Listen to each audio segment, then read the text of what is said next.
Biggest gym mistakes for shoulders. Let me break it down for you. Okay, for the first one, I'm going to start with a compound lift. Don't use the Smith machine for anything other than hanging your jacket. That is it. In fact, there might be one other thing you could use it for, but that's another video. Don't use the Smith machine. We are not supposed to be working in that kind of a robotic motion going up and down. So if you want to save your shoulders, one of the only times I did have a slight little shoulder impingement was when I was training Smith machine. And I knew it, I felt it coming along, and I was thought, right, I'm never ever doing that again. And I'm not the only person who said that. Many people have used the Smith machine, and it's the same reason for chest. You're trying to push up. You're trying to control it. The shoulder has all this movement, crazy amounts of movement in it.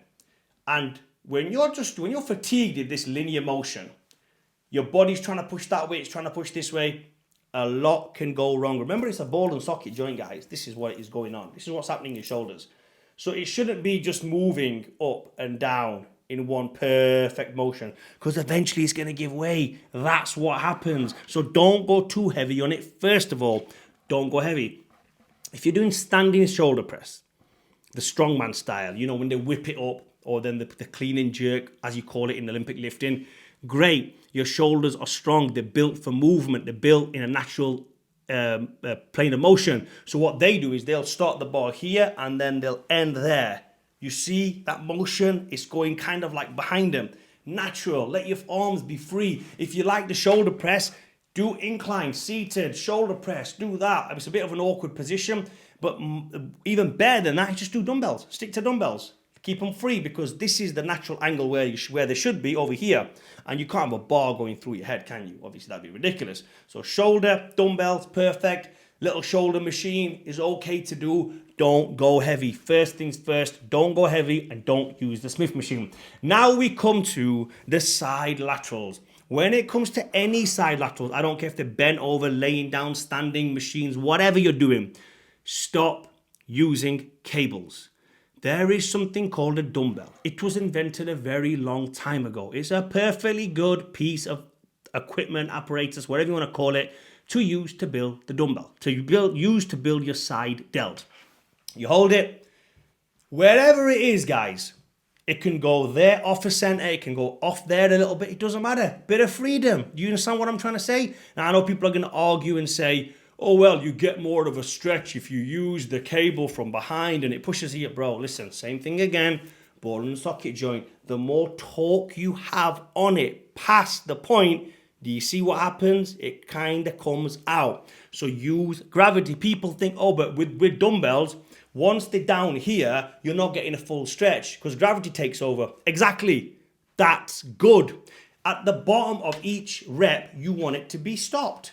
You don't want your shoulder to exaggerate past your body, which is another reason why I say don't bring the dumbbells in front. But if you're using dumbbells, again, gravity will take over, so it's not going to allow you to stretch your shoulder this way. If you're stretching your shoulder this way, that's not natural. This is not an angle that should be loaded. And with cables, that is what's getting loaded. Do you understand what I'm trying to say? From here, it's loaded from here. From there, it's natural to load your shoulder. And then you don't want to go too high, obviously. You want to keep your elbow in line with your shoulder. I've done instructional videos on this, guys. Stop using cables for side delts. It might work. I'm not saying it's not going to work, but it will cause you a hell of a lot of injuries in the long run. And this channel is all about longevity. If you follow me, guys, all about longevity. And shoulders are getting trained when you're doing back, when you're doing chest, when you're doing shoulders, and when you're doing legs. People thinking, how is he training shoulders when you're doing legs? Of course, when you squat, I definitely squat, you get the bar here, and that is still your shoulders. They're maybe not getting directly trained, but you're using some sort of shoulder. You have to get in that position. When you train squats, and please, if you guys are doing this, comment down below, who's warming up their shoulders when training squats? I am. I know I am. Always when I've trained squats, the first thing that I do while I'm warming my hips up and my legs and everything else, I warm up my shoulders, because I know in order to get under the bar safely and have the bar in a nice position on the top of my back, I need to have warmed up shoulders. So shoulders are getting some sort of active range of motion with every single exercise, every single day. Biceps, shoulders involved. Triceps, shoulders involved. They're always getting hit. So you don't need to hit them heavy, you don't need to hit them hard, and you don't need to hit them that often.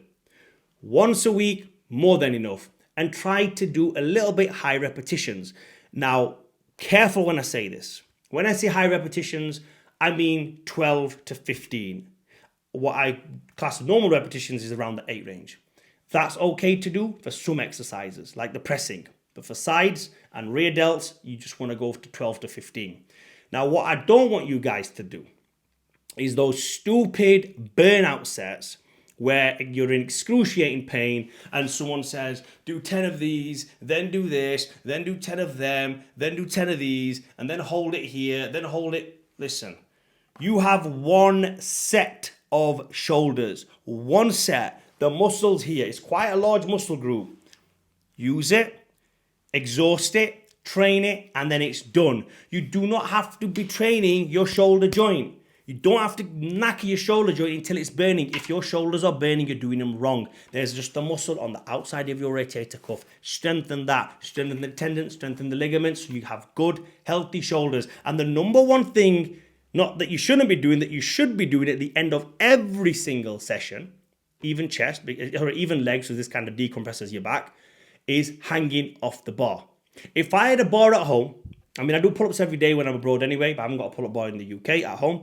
If I had a bar at home, or wherever I am, after the gym, I will hang from the bar every single day, regardless what I'm training, for 3 minutes at least. So I'll do three 1-minute holds. I don't like to go through that burning sensation. So hold on to the bar, put a timer on, boom, and I'll just hold it and I'll look down. Sometimes I might swing side to side. So not the arms, but the body goes side to side. So your body goes side to side.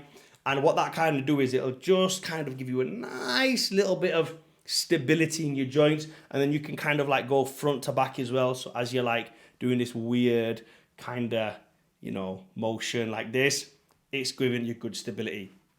Do that every single day for as long as you are alive. I don't care what you're training that day.